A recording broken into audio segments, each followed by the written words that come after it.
one of the early activist movements coming out of the late 1950s combines the anti-war movement with the ban the bomb movement from the 1950s.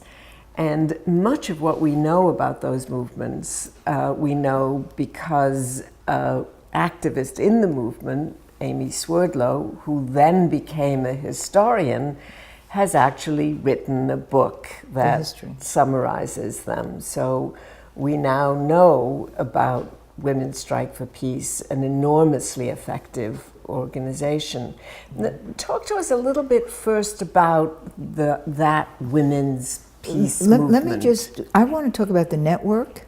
Yes, okay, good. Because Bella and Amy and Mim Kelba, Bella Abzug and Amy Swerdlow and Mim Kelba were pals, were friends at Hunter College. Bella was the president of the student government. Mim was the editor of the student paper, and Amy is a student radical with the American Student Union. And they become very great friends. This is 1941-42. At Hunter College. At Hunter College, okay? And they stay really good friends. You know, they grow their families together. They are best friends. And then comes the bomb and all that we know about radiation. I mean, is your milk filled with radiation? Can we have pure food, or are we all going to die of radiation poisoning? Which is really a question to ask now with a president who wants to have little usable atomic bombs. But it's right there. But it's worth noting that in the 1950s, which was a decade we remember for duck and cover, that is, when we were all afraid of the bomb drills, but we were ducking under desks as if that would prevent, would help. Yes, but it was a mother's movement, if you like, or a women's movement, which said, "Hey, wait a minute! What about the radiation? And what about the children? And strontium 90 was." And cesium-137. Right, and Bella and Amy and Mim were all involved in that ban the bomb, what we now call ban the bomb movement. Right, and I meet them when I'm doing my dissertation on the American Union against militarism, and I start to interview people who are now with WILP, the Women's International League for Peace and Freedom. They say, you know, you should also talk to those women. And so that's how I meet them in about 1962, 63. So and here's again that link. So you, the budding historian, are working on the World War I peace movement, the Women's International League of Peace and Freedom, and that connects you with the activism of the 1960s. And it's really, I mean, I'm dazzled. And they're doing great work. And they're part of the civil rights movement. So there are, you know, we're going south for freedom. We're marching on Washington when the war in Vietnam happens. And, you know, there's the Women's Day at Congress, and there we are.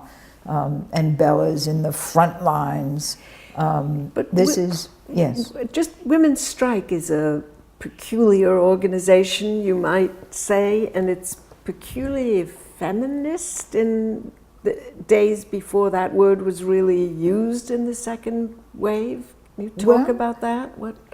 I mean, all of the peace women were aware that we needed to have a woman's movement for gender justice, and it's connected.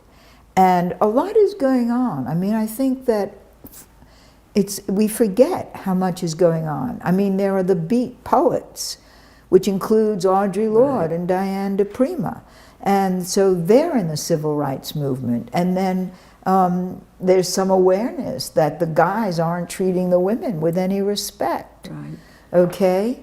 So the women's movement, our feminist movement, is a reaction to the disrespect of the guys in the movement.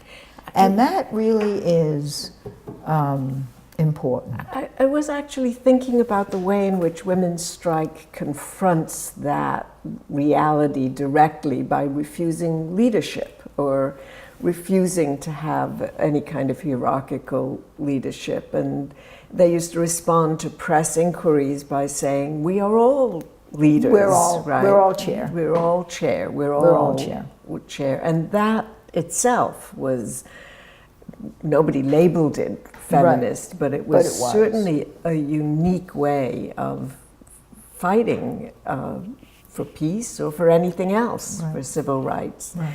And it, I think, opened the eyes of people in the civil rights movement to saying, hey, what is a leader and who is a leader and why is this male person giving me, this female person, instructions? I think there's a coming together of motive. Yeah. And, there's something sort of splendid in the evolution of it, because there's so much bigotry against lesbians on the part of, let's say, Betty Friedan. But Bella didn't share that bigotry.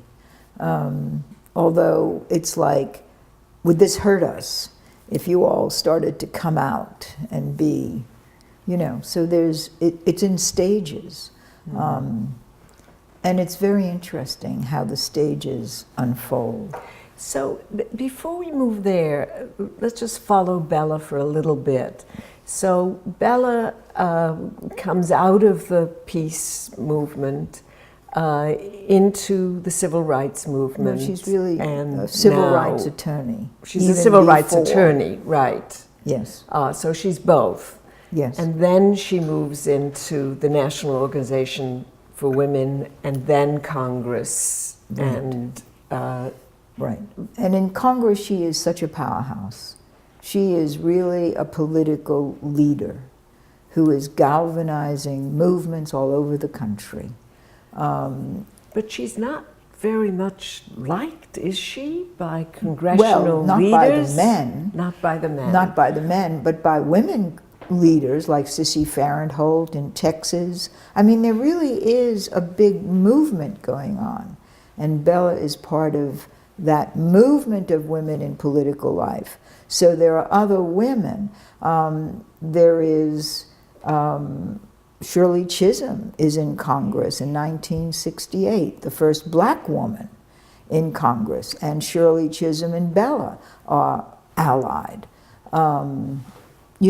There's just a lot is beginning to change.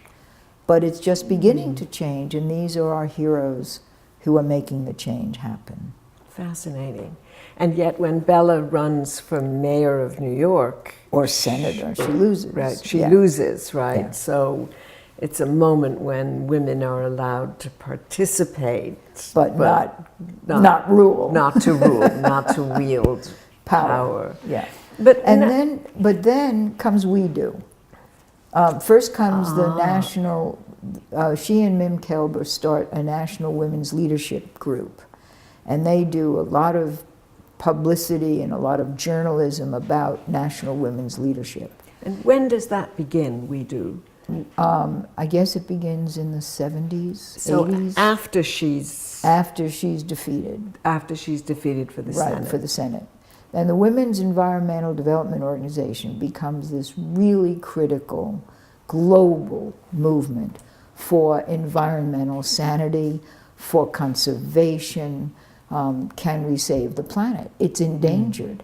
And women all over the planet, Wangari Maathai, the tree huggers of Kenya, are part of this global movement to save the planet, to save the trees, to plant trees, to make it green. Absolutely.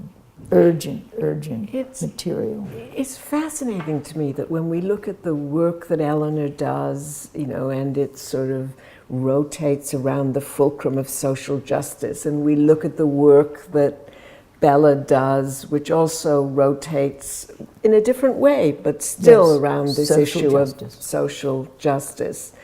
And survival. And survival. And it's reminiscent in some ways of not work that women have always done, but work that some women have always engaged in, back to abolitionism, Yes. perhaps. And So- education. And how education. how do you fuel the future that is intelligent and concerned and cares?